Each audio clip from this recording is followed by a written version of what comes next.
नमस्कार दोस्तों, स्वागत है आपका। दोस्तों, बात करें कि खेसारी लाल यादव का जो कि स्टारडम खतरे में चल रहा है। जी है दोस्तों, क्यों खतरे में तो चल रहा है, तो चलिए दोस्तों बताते हैं कारण क्या है। तो दोस्तों, पहली बार इस चैनल पता लाइक कर लीजिए, सब्सक्राइब कर लीजिए, चैनल से जुड़ जाइए ताकि हमारी वीडियो आप तक सबसे पहले पहुंच सके।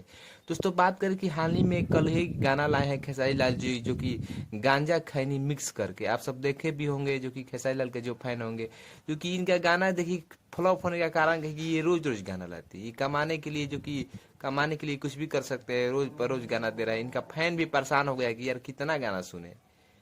वही आप सब देख सकते हैं कि इनका हर गाना जो कि सावन में फ्लॉप ही जा रहा है। जो भी एक दो गाना आया है जो कि सारे गामा से आया था, एक पर ऐड चला था तो कुछ मैंने 1-2 मिलियन आया था व्यू, नहीं तो वैसे इनका हर गाना जो कि फ्लॉप जा रहा है। आप सब देख सकते हैं, स्क्रीनशॉट लगा दिया हूँ, जो कि गांजा खैनी मिक्स करके, जो कि एक दिन से ज्यादा हो गया है, मात्र 4.5 लाख व्यू आया। तो आप सब समझ सकते हैं कि जो कि एक छोटा सिंगर भी इससे ज्यादा व्यू ला दे रहा है। दोस्तों, वैसे ही जो कि बहुत सारे गाना फ्लॉप होते जा रहा है खेसारी लाल यादव जी के। दोस्तों, आपको क्या लगता है खेसारी लाल का स्टारडम खतरे में है, तो कमेंट करके बताएं। वीडियो को ज्यादा से ज्यादा शेयर कर। धन्यवाद।